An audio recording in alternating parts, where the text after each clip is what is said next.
What's up, guys, and welcome back to Kylie as your host. And today, joining us on Empty Space Story is Linda O'Boyle Zaneski. Linda is an Alzheimer's advocate, Lions leader, and pageant enthusiast.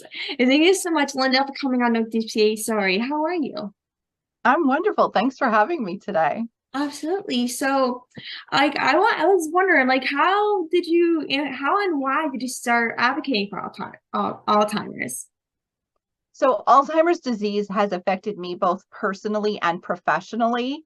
Personally, I've had family members with Alzheimer's disease, and professionally, I'm a geriatrics nurse and I am a certified dementia care specialist. So, I've seen it both from the perspective of being a family and a caregiver, as being a nurse and leader.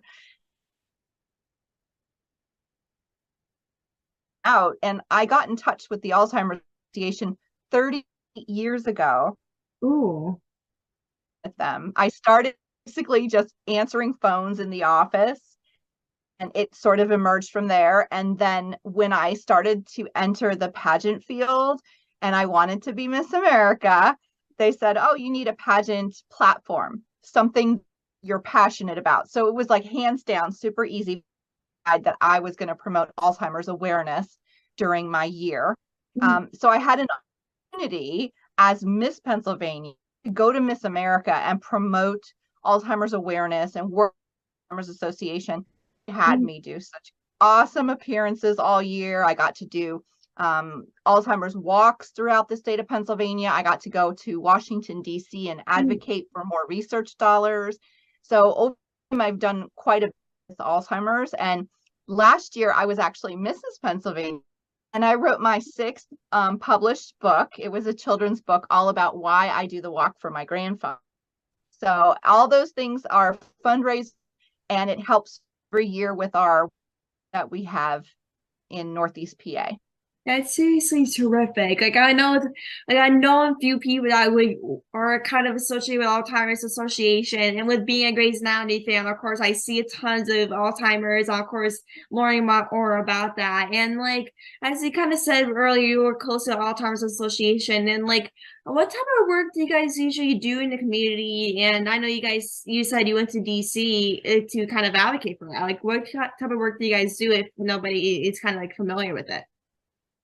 So the Alzheimer's Association does community outreach. So they'll go out and provide presentations on the disease, professional, police, fire, any school that want the information. They also help with support groups. Support groups are awesome. They're a chance for other caregivers to come together and learn from each other, and really come up with maybe best practices and ways that, maybe if this behavior was happening with their mom, maybe they should try this. So support groups are a big part of it.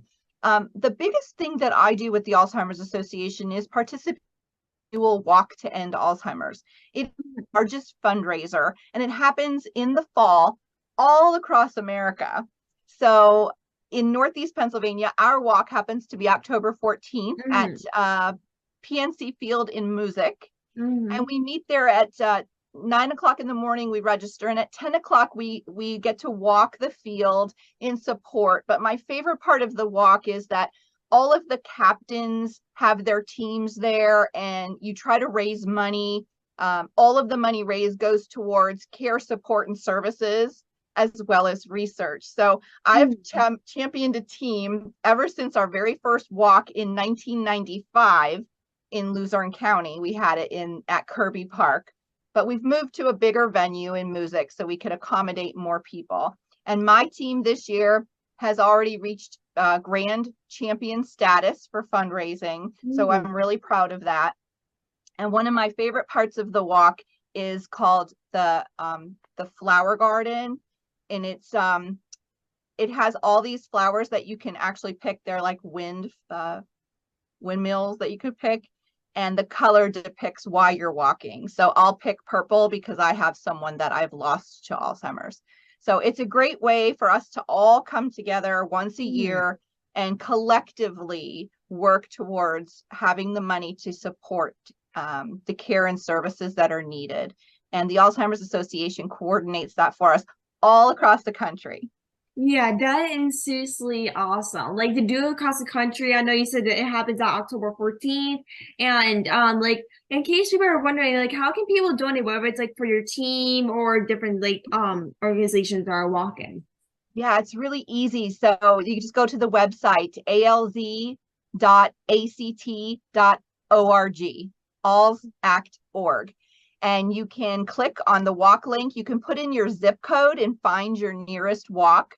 If Northeast PA happens to be your walk, you could actually look at the teams and you can put in my name, Linda's Walk to End Alzheimer's, and you can join my team, or you can make a general donation, or you can come that day and walk. There's so much you can do, and every dollar counts towards us finding a cure. Because, from my perspective, my family members had Alzheimer's, and I don't want to be next. I want there to be a cure so that I don't have to put my children through this in, 20 years. Yeah, that is so true because like with Alzheimer's, like it's such an important matter, and to see like like of course you've been through it as well, but to see like your kids, possibly grandkids, nieces, nephews see you go through that, it's honestly like probably the worst feeling in the world to see someone that you love to go through that. So of course there has to be a cure, and hopefully we can you guys can raise a lot of money to for this cause, and like. How can people kind of get involved or learn more about the Alzheimer's Association? So they can go right to the Alzheimer's website, which is www.alz.org. And on that website, there are different tabs at the top that you can click if you are a professional, healthcare professional, or if you're a family member. And there's so much information there. Now, we know that there's over 6 million Americans that are suffering and living with Alzheimer's disease. Mhm. But we know that for every one person that has the disease, at least 3 family members could be affected. So we're talking a lot of people that need this information. So they can go to www.alz.org. Okay, perfect. Everyone, please go check it out, please. But what does like your daily life look like as a student, as a state council chair for Pennsylvania Alliance? So as you know, I've been very involved with advocacy for the Alzheimer's Association, but I love giving back to my community. I am born and raised in Northeast PA, Mm-hmm. Pittston area graduate and Mm-hmm. Wilkes University graduate, and I still remain here with my family. So it's really important for me to get involved. And one of the organizations that I found just speaks to my heart is the Lions Club. Mm-hmm. Lions Clubs International. It is the largest service organization in the world. And pretty much there's a club in every town and city in the world. Oh, So what? I'm very fortunate to be a member of my club. I'm a Lion for 20 years. And last year I had the opportunity to be elected as the district governor. So I was the governor for all of the Lions clubs in Luzerne County. And I got to visit them all and see all of the great things that these volunteer Lions are doing in their community.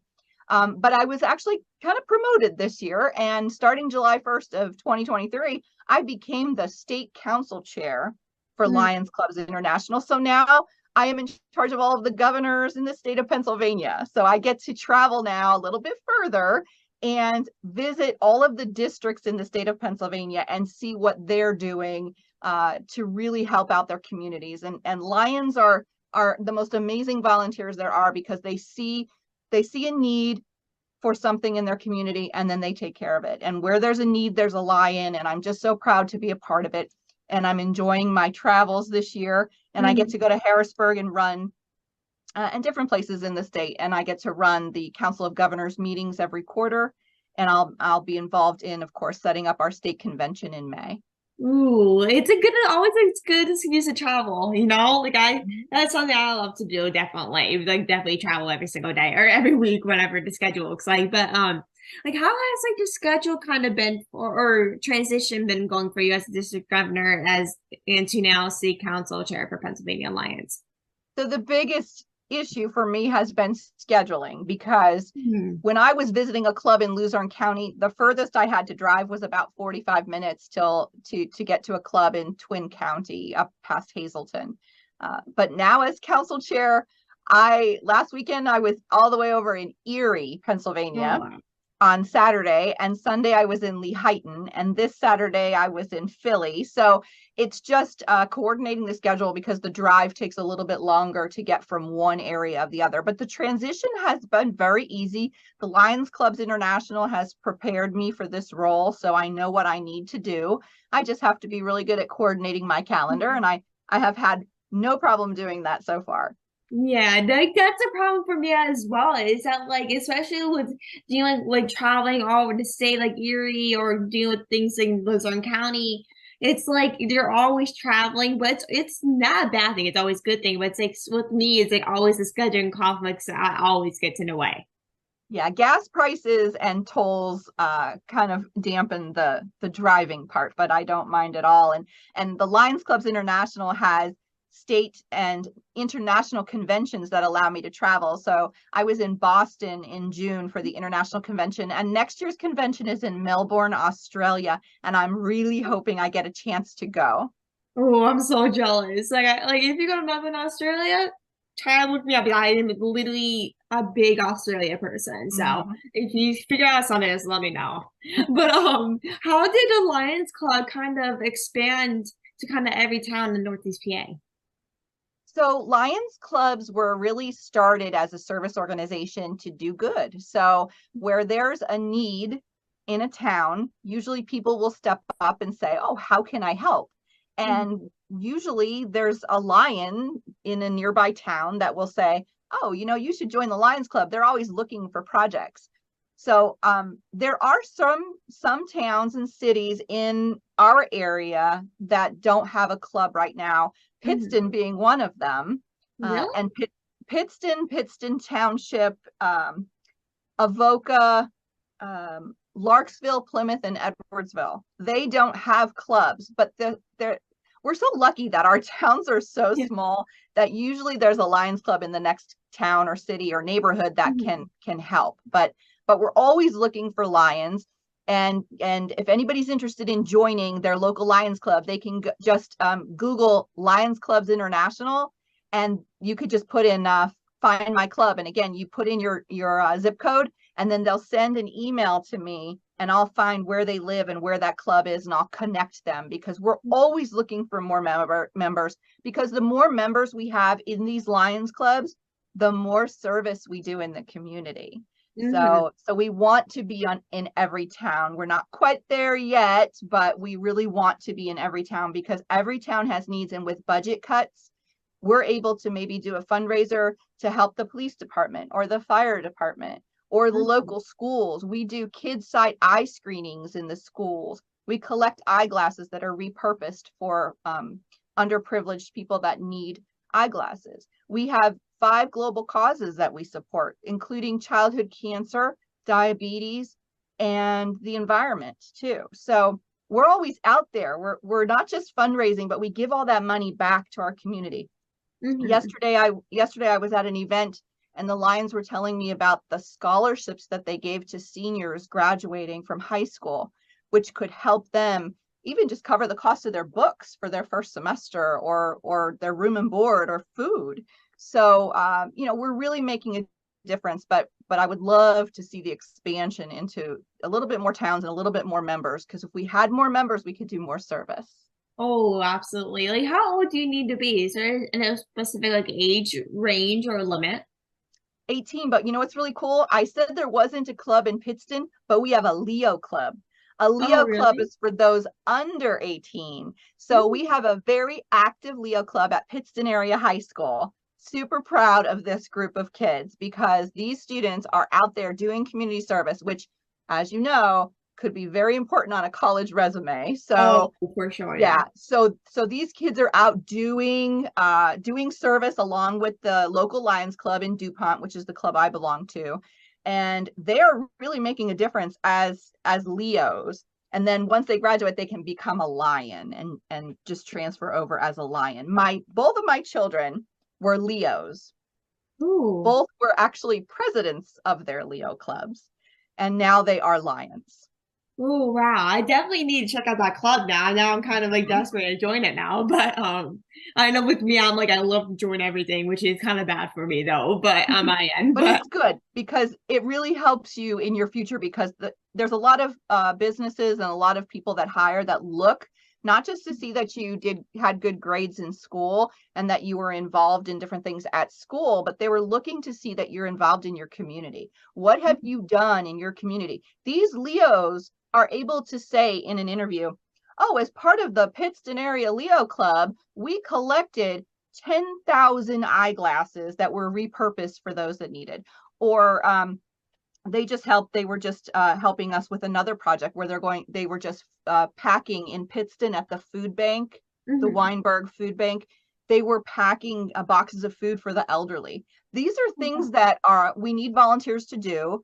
And Mhm. getting them in at a young age to know that they can make a difference is so important. It's going to help them tremendously in the future. And who knows, it is going to be on their resume. So I always say if there's someone out there that wants to volunteer, find a lion, we'll find you a Leo club.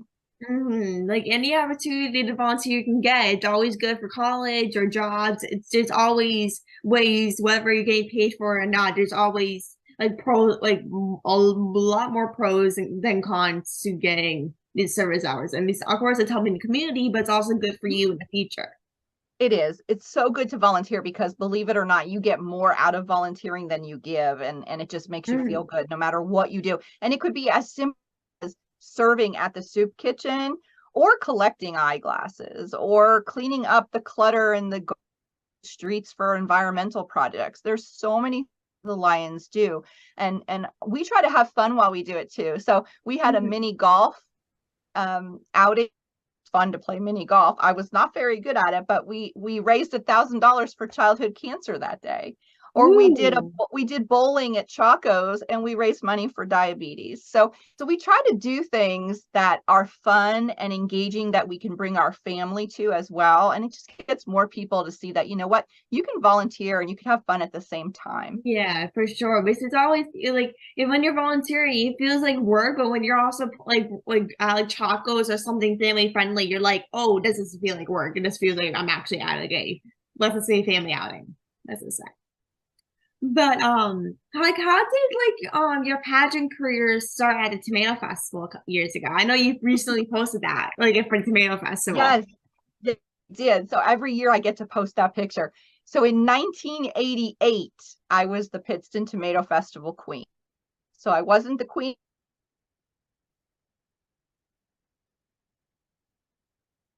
ago, but I had just been starting my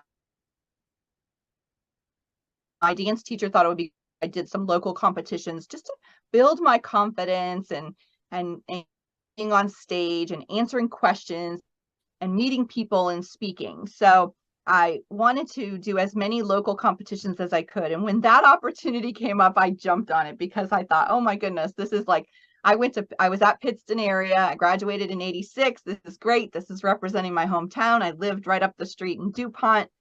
So I became queen of the festival. So the Tomato Festival Queen, 1988. And ironically, my daughter was the Little Miss Pittston Tomato Oh Festival wow. princess years and years later. So that was kind of cool. But but that kind of got me into the pageant world and kind of gave me some more experience. And it's funny, I ended up winning Miss Pennsylvania and going to Atlantic City to compete for Miss America. And what's one of the questions that the judges at Miss America asked me was, what is a tomato festival?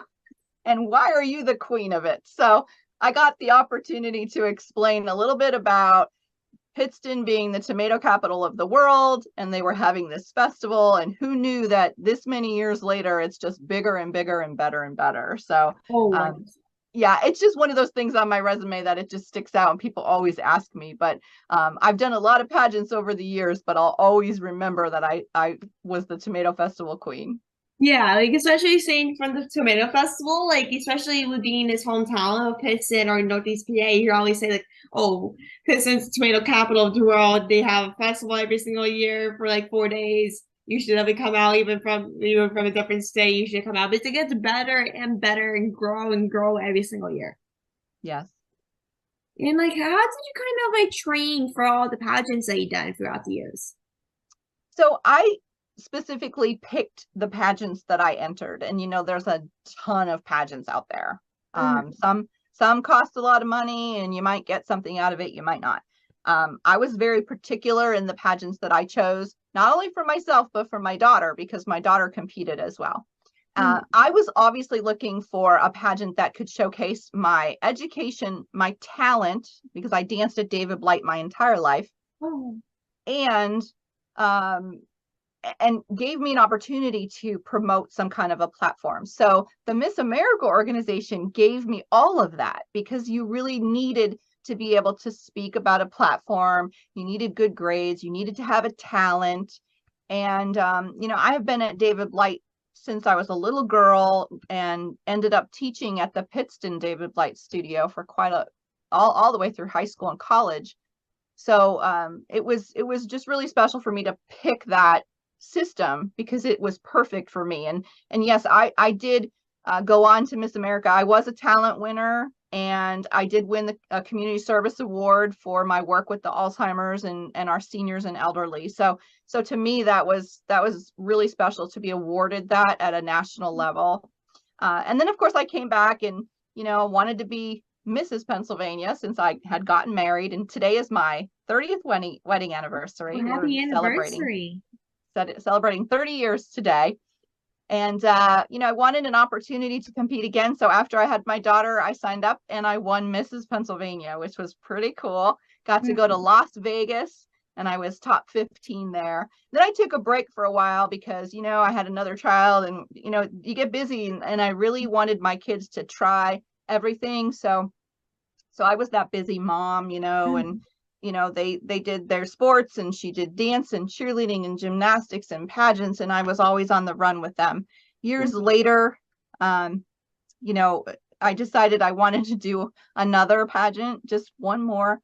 And I was looking for a Mrs. Pageant that would allow me to promote my Alzheimer's platform. And I found the international pageant system. So I tried that, and it took me a while to win. It wasn't just a hurry up and, enter and win. I had to work really hard for that. And in 2022, I was crowned Mrs. Pennsylvania International. So I got another opportunity to put that crown on my head and advocate for Alzheimer's and talk about the Lions Club as well everywhere I went. And more people seemed to listen to me, because it wasn't just Linda saying these things. It was Mrs. Pennsylvania. So they would see the crown and the sash. And the one day I was walking around the Harrisburg State Capitol building. I was there with the Alzheimer's Association, but I had my crown and banner on, and wherever I went, I was in the elevator, and of course it's a talking point, because how often do you see someone with a crown and banner in the elevator? And I had an Mhm. opportunity to tell them why I was there. And when I got off the elevator, I thought, wow, this is great, because if I didn't have this crown and banner on, they wouldn't have asked me why I was there. So Mhm. it gave me another opportunity to talk about what was important to me. So pageants for me have been a way to do certain things. Now the whole Miss America organization, that allowed me to pay off my entire undergrad degree from Wilkes University, because Oh, that was wow. a scholarship program. So I was able to come out of Wilkes University debt free because of the pageant. And then the Mrs. Pennsylvania International pageant, what I gained from that, didn't get scholarship money. Instead, I got the opportunity to use that and to support my platform. So I've used pageants over the years to really help my causes too. But I love teaching. I love coaching and mentoring. So if there's anybody out there that wants to do a pageant, they can find me on Facebook and connect, because I have the Zane School that I mentor and coach other women, and I've had an incredible history of winners across several decades. So I think it's a great opportunity, especially if your child is shy. I thoroughly recommend trying the pageant, because they get an opportunity to make friends with other contestants and have fun, and then get over some fears and develop that self-confidence, because they have to go on stage. They might have to answer a question or model. So I just love them. I think pageants for me has been an important part of my life. and will continue to be involved. For sure. And like it really shows like no matter how old you are, like it shows like you can do pageants no matter if you're an adult or a teenager, you can like go as long as you want, no matter if after you just had kids. Like no matter what, it's amazing to see how far you've gone even after having kids, which is terrific. But last thing I have for you is like what is one piece of advice for girls artists starting out in the pageant world? So I'm just going to take it a little further, and it's advice for girls, not just starting out in pageants, but just girls in general, because I love when I have an opportunity to empower young women. Yeah. And I get asked to speak a lot, either from the Lions Club or from my pageant days or from work. I work full time for the VA. So I do a lot of speaking, and I love the opportunity to engage with young women and give them the advice that they need to set goals. And in order to achieve those goals, they need to know what their passion is.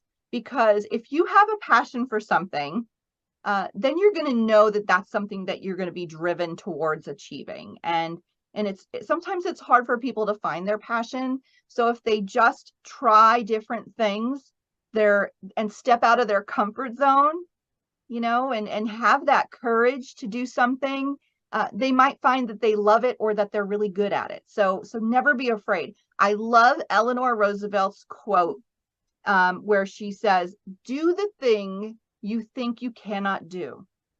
And I've lived by that, because if I'm afraid to do something because I think I can't do it, I'm not even going to try, right?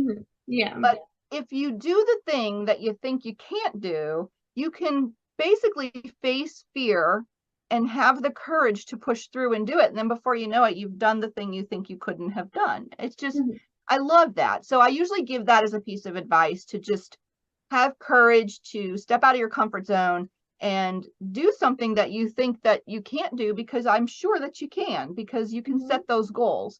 And I love young women who have aspirations for many things, whether it's to win a pageant or to go to school, to be a doctor, to be a nurse, to be a lawyer, to walk on the moon. Whatever it is, women can do anything. And, I just love to encourage them and empower them to go for it. I love that. That's so good advice. Is that like I love that quote that you said about Eleanor Roosevelt. Is that like even though like you're like, oh, why I'm afraid, like I'm gonna be poor about this, like why should I try it? But then you won't know if you like it until you try it. Then that's when you know, Right. like, oh, do I like this? Like, do I not? But it's like you just sometimes like doubt yourself, saying I'm not good at it. But how do you know until at least you try that thing, whether it's easy or hard? Because who knows, that thing might be your passion for next 40 years of your life, you know what I Right. mean? So it's like, like something like so small that you think you probably won't be able to do might be turn out a couple months later to be probably the biggest passion you have. So like Mhm. whoever you try, just go for it, because that might be the biggest like best choice you ever made. Right. You got to step out and give it a try. For sure. And thank you so much, Linda, for coming on Coty Space Story. I appreciate you so much. You're amazing. I'd love chatting with Thank you. And thank you you. everyone for listening. I hope everyone enjoyed this episode. I hope everyone has a great rest of your day or evening or whatever you are. And thank you so much, Linda, again for coming on. I love chatting with you.